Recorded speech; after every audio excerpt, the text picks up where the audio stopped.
Good morning, happy Sunday. Where has the sun gone?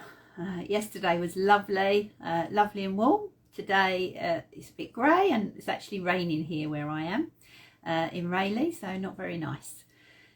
So we're on day 21 of our A to Z of becoming super school ready, and today we are on letter U.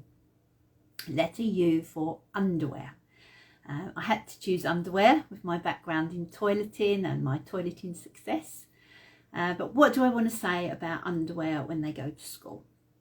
If your child has not had a wee mistake for 2 years and you think they've cracked toileting, still put underwear in their bag when they start school.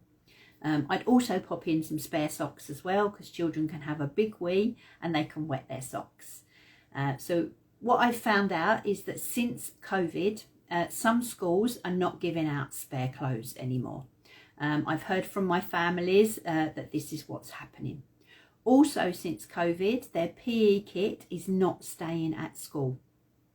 We used to always have it that it would stay at school, and that could be a spare set if a child had a wee mistake. But it's not the case now. Children are going into school on their PE days and they're wearing their PE kit. So we need to find out these things before our child goes to school. So things have changed a little bit because of COVID. So remember, even if they've not had an accident or a mistake, as I call them, for a few years, still put spare underwear in their bags. Some children don't like it if they're using other people's underwear. Their ones can make them feel secure, but also they can be a bit embarrassed if they've got a teacher that's trying to find spare sets somewhere. They're panicking, saying there's none in the spare clothes. That can make a child feel ashamed and a bit embarrassed, and we don't want to put that pressure on our little ones, especially when they first start school. Otherwise it can put them off. So pack that spare underwear. Now you might have noticed that I'm using the word mistake for wee accidents. And that's because when children get older, I don't like to use the word accidents anymore. And that's because mistakes are okay to make, but we talk about mistakes and we work together on what we can do to make it better next time. Sometimes if we use the word accidents, we're just letting them know that it's okay to do it. Whereas really we need to be talking about what happened and how we can help them for next time. So I always call them wee mistakes. So I'd never discuss it when the child comes out of school. We'd just be matter of fact. If there's wet clothes, we wait until later and we say, oh, about that mistake that happened earlier when your wee came out before you were ready. That's when we discuss it. What could we do differently next time?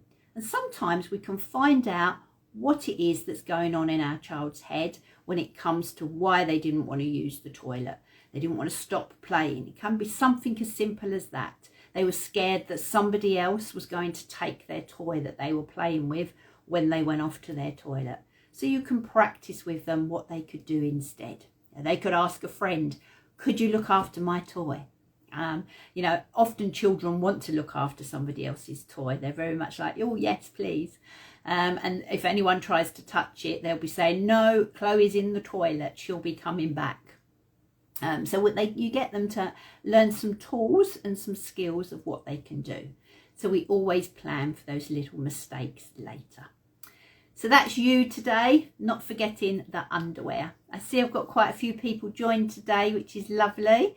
I think it's because it's a horrible day and we're not outside. I've got my daughter coming for lunch today, so I need to go downstairs, otherwise I'll be on this live while she's arriving. Enjoy the rest of your Sunday. Tomorrow is the letter V, and Sarah will be back tomorrow for V. Enjoy your day.